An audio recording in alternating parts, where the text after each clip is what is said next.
Angalia mateso Bwana Yesu pale msalabani. Lakini Biblia inatuambia kwamba siku ya tatu alifufuka kama leo.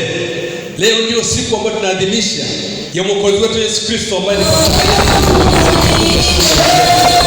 na tunaungana kama milioni kusherehekea ukumbusho wa ufufuo wa Bwana wetu Yesu Kristo.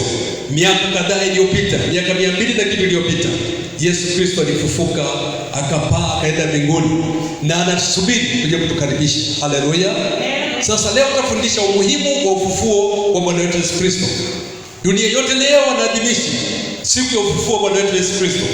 Kalenda zote za ulimwengu zinaonyesha kwamba leo ni tarehe 5 mwezi wa 4 2026, zinamtangaza Masihi ambaye ni Yesu Kristo.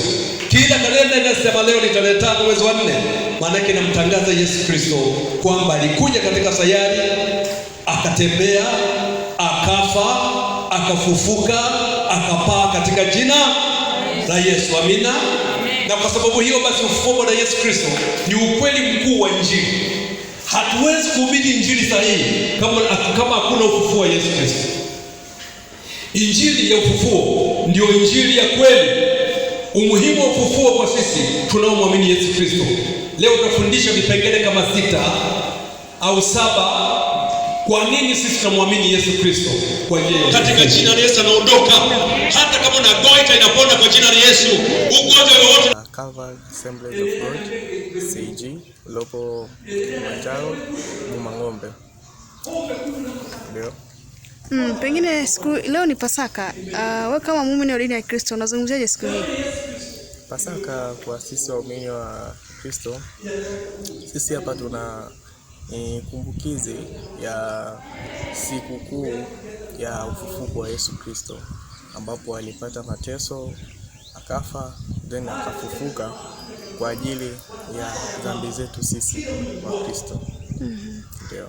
Pengine una wito gani kwa waumini wa dini yako lakini pia kwa ulimwengu mzima?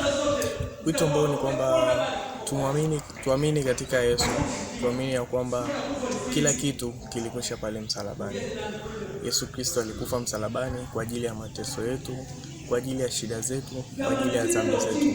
Na alipofufuka, alifufuka katika ushindi, na kwamba watu wote tumeshinda katika yeye aliyeshinda. Pengine leo kutakuwa kuna hafla mbalimbali au kusherehekea. Wewe unatoa wito gani kwa wale ambao wanasherehekea siku hii ya Pasaka? Wito ninaotoa katika jamii ni kwamba tusherehekee kiustaarabu.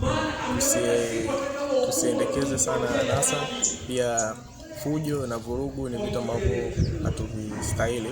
So tuzingatie amani kwangu mimi ili ni utwaje. Ni jambo la ajabu sana kwamba huyu alitokea Boma, kanisa la CG Boma mjini. Leo ni Pasaka. Wewe kama mwanadada lakini kama mwanamama unaizungumziaje siku hii hapa? Naizungumzia vizuri Pasaka, maana Pasaka ni ufufuo wa Yesu Kristo. Ndio. Tunashukuru kwa kuwa Yesu amefufuka ndani yetu, na wasi sana kama wamama tumshukuru Mungu. Maana leo siku ya Pasaka ni amefufuka, ni alikufa akafufuka, na sisi tuamini katika mtondolea mauti, mtondolea dhambi, alikuwa watu tukubali. Alikufa kwa ajili yetu, kwa ajili ya dhambi zetu. Kwa hiyo tumwamini yeye, na tutashinda kwa jina la Yesu. Pengine leo watu watafurahi kwa kunywa, kwa kula na kadhalika. Wewe kama mwanaume unatoa wito gani? Napenda kufurahi, kunywa ni lazima, lakini unywe kinywaji ambacho ni kizuri, kunywa kula tule vizuri. Na wito wangu kwa jamii, ninaomba tu tusifanye mambo mabaya, matendo mabaya, tuache uovu wote. Kwa hiyo kama tusherehekee kwa amani. Katika jina la Yesu anaondoka. Hata kama unagonjwa inapona kwa jina la Yesu. Ugonjwa wote sio tusherehekee kwa uovu, kwa amani tu.